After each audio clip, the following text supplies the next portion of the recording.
सूत्रों के मुताबिक एसआईटी अपनी जांच में तमाम कड़ियों को जोड़ने में लगी हुई है। मसलन चढ़ावा जब राम मंदिर में आया, फिर उसे किसने लिया, चढ़ावे की जानकारी किसने दर्ज की, चढ़ावे को मंदिर में किसने सुरक्षित रखा और किसने बैंक या स्टोर तक उसे पहुंचाया। सूत्रों की माने तो एसआईटी को इन सभी चरणों में ऐसी खामियां मिली हैं जहां कथित तौर पर गड़बड़ी की आशंका से इनकार नहीं किया जा सकता है। यानी कि राम मंदिर में चढ़ावे को रिकॉर्ड पर रखने का सिस्टम तो बना था, लेकिन उस सिस्टम की निगरानी कितनी मजबूत थी, यह आप सोचिए। यही अब जांच का सबसे बड़ा विषय बन गया है, सबसे बड़ा मुद्दा बन गया है। और सूत्रों के मुताबिक एसआईटी को यह भी जानकारी हाथ लगी है कि ट्रस्ट के बैठकों में नगद चढ़ावे की चर्चा तो थी, लेकिन चढ़ावे में चढ़े सोने और चांदी के गहनों की जानकारी सभी सदस्यों के सामने नहीं रखी जाती। क्यों नहीं रखी जाती? यहीं से एसआईटी टीम की शक और गहरी होती चली गई, क्योंकि अगर करोड़ों रुपए कीमत के जेवरात का प्रॉपर रिकॉर्ड मौजूद नहीं है तो फिर उनकी निगरानी कैसी हो रही थी? और अगर निगरानी हो रही थी तो उसका प्रॉपर रिकॉर्ड क्यों नहीं है? और है तो कहां है, किसके पास है? सूत्रों के मुताबिक एसआईटी की जांच के चौथे दिन राम मंदिर ट्रस्ट के स्थायी 11 ट्रस्टी में से एक डॉक्टर अनिल मिश्रा से पूछताछ हुई। अनिल मिश्रा अपनी आंखों का इलाज करने के लिए बाहर गए हुए थे। वापस आते ही एसआईटी के सामने वो पेश हो गए। सूत्रों के मुताबिक एसआईटी ने उनसे पूछा कि चढ़ावे की गिनती के दौरान उनकी भूमिका क्या थी, दान की गिनती के दौरान कहां रहते थे वो, आभूषणों का लेखा जोखा कैसे करते थे या कैसे लेखा जोखा उसका तैयार होता था, और पूरी प्रक्रिया की निगरानी कैसे होती। सूत्रों के मुताबिक इन सभी सवालों के जवाब अनिल मिश्रा ने दे दिए। आगे बढ़ने से पहले डॉक्टर अनिल मिश्रा के रोल को भी आपको बता देता हूं। राम मंदिर ट्रस्ट के ट्रेजरर गोविंद देव गिरी महाराज हैं। गोविंद देव गिरी महाराज के अयोध्या में न रहने के चलते राम मंदिर के रोजाना के लेन देन और प्रशासनिक कार्यों की देखरेख में अनिल मिश्रा की बड़ी भूमिका रहती है। अनिल मिश्रा मंदिर में नगद चढ़ावे की गिनती और बैंक में जमा कराने की प्रक्रिया के मुख्य प्रभारियों में शामिल है। आपको यह भी बता देता हूं और याद दिला देता हूं कि इन्हीं अनिल मिश्रा ने 22 जनवरी 2024 को वे रामलला के प्राण प्रतिष्ठा समारोह के पहले के अनुष्ठान में प्रधान यजमान की भूमिका भी निभाई थी। आपको याद होगा, बहुत चर्चा में रहे थे उस वक्त ये। वहीं आपको यह भी बता देता हूं कि एसआईटी की टीम अनिल मिश्रा से पहले ट्रस्ट के महासचिव चंपत राय का बयान भी दर्ज कर चुकी है। सूत्रों की माने तो एसआईटी की पड़ताल में एक और बड़ी जानकारी हाथ लगी। सूत्र बताते हैं कि बैंक अधिकारियों से जुड़ी पूछताछ में सामने आया है कि जो बैंक कर्मी कैश काउंटिंग करते थे वो आउटसोर्सिंग पर रखे गए थे और उनकी नियुक्ति चंपत राय के कहने पर ही हुई। और इतना ही नहीं, सूत्रों के हवाले से एसआईटी को यह पता चला है कि पूरा राम मंदिर ट्रस्ट चंपत राय, अनिल मिश्रा और गोपाल राव तक ही सीमित रह गया है। सारे फैसले, एक एक फैसले यही 3 लोग क्या करते हैं। चढ़ावा चोरी विवाद पर राम मंदिर निर्माण समिति के अध्यक्ष और पूर्व आईएएस अधिकारी नृपेंद्र मिश्रा ने टाइम्स ऑफ नवभारत की senior executive editor Rubika Liyaquat से बातचीत और यह माना कि चढ़ावे पर खुला डाका डाला गया है। आप मंदिर निर्माण समिति के अध्यक्ष रहे हैं। राम मंदिर ट्रस्ट में सर मैं देख रही हूं 30 सदस्य हैं। इतनी बड़ी लापरवाही, किसी को कानों कान भनक तक नहीं पड़ना, ये कैसे संभव हो सकता है? कहीं तो कोई लूप होल होगा, कहां कमी रह गई? क्या लग रहा है आपको? निश्चित कमी है।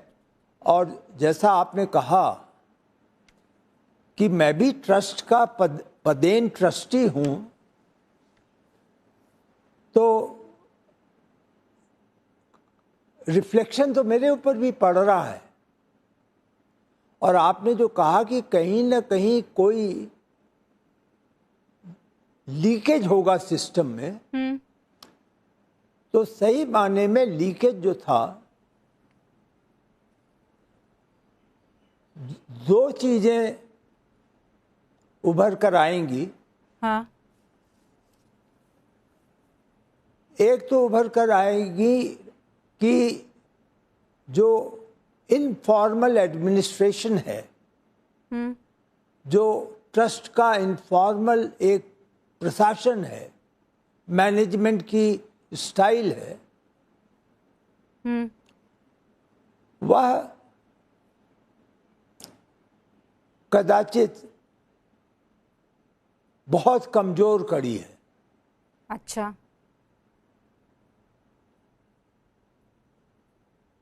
उसमें इस स्टाइल में विश्वास, एथिक्स पर विश्वास ज़्यादा होता है, निगरानी कम होती है।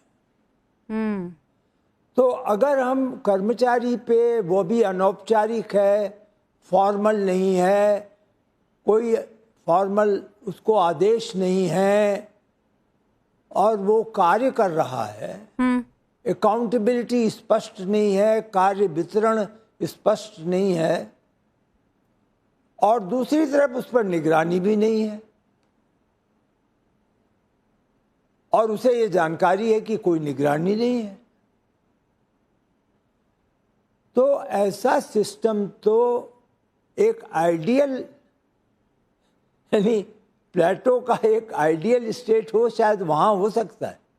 जो नाम आ रहे हैं, चंपत राय जी पर बड़े सारे आरोप लग रहे हैं, विपक्ष उनको कटघरे में खड़ा कर रहा है, उनकी निगरानी में, उनकी देखरेख में ये सब होना था। देखिए,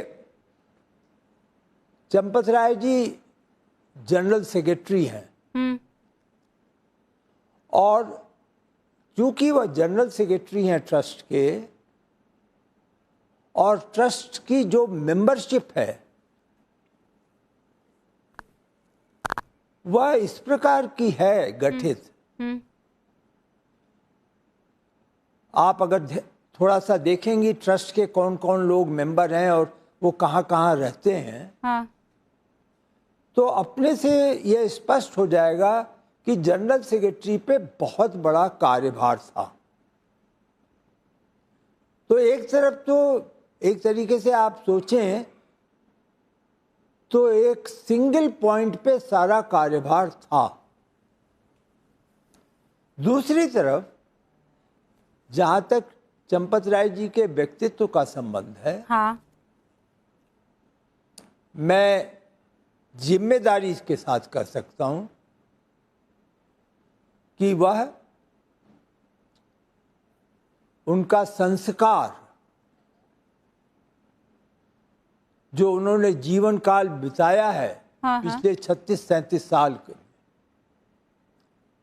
और जिस संगठन से वो आते हैं,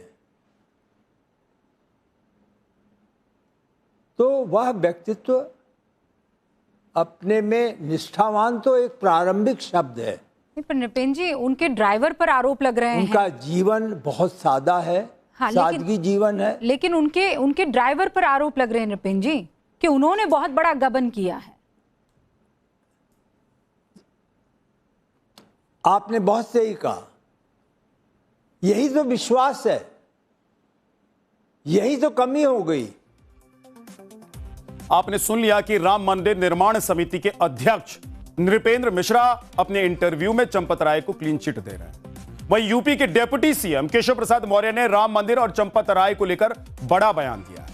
उन्होंने सीएम योगी के अयोध्या कार्यक्रम से चंपत राय को अलग रहने और चंपत राय पर लगने वाले आरोपों पर जवाब देते हुए कहा है कि चंपत राय आदरणीय, पूजनीय और राम काज के लिए समर्पित राम भक्त। जिसके बाद समाजवादी पार्टी के प्रवक्ता ने उनके बयान को अलग ही एंगल दे दिया।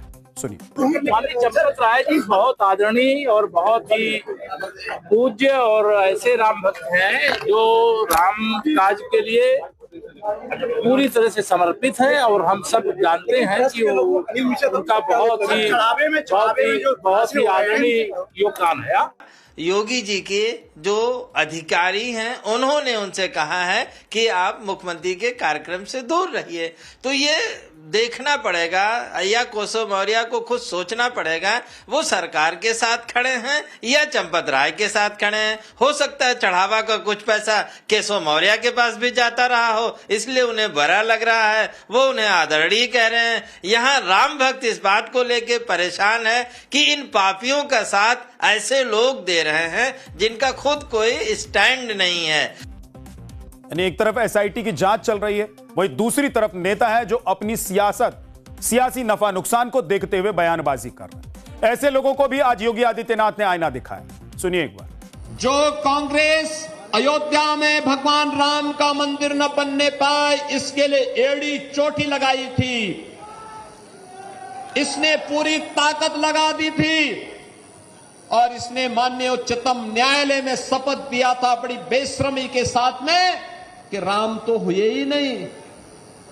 जिसने आपके सामने स्वयं पहचान का संकट खड़ा किया था, वह कांग्रेस आज अयोध्या पे बड़ी मचल रही है और समाजवादी पार्टी देखो तो इनका दोहरे चरित्र को, कहती राम भक्तों का अपमान हुआ, राम भक्तों पर, कार सेवकों पर गोली चलाने और जय श्री राम बोलने पर लाठी भांजने वाले लोग आज उपदेश देने चले हैं।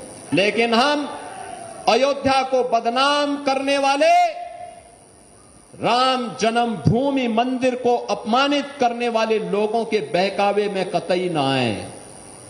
ये लोग कभी नहीं चाहेंगे कि अयोध्या का नाम हो।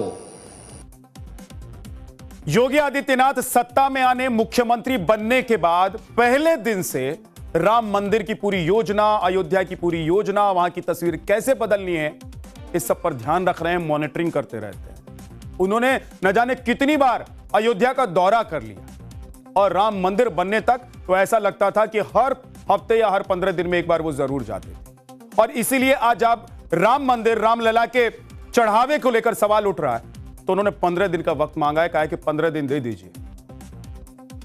आगे बढ़ते हैं अगली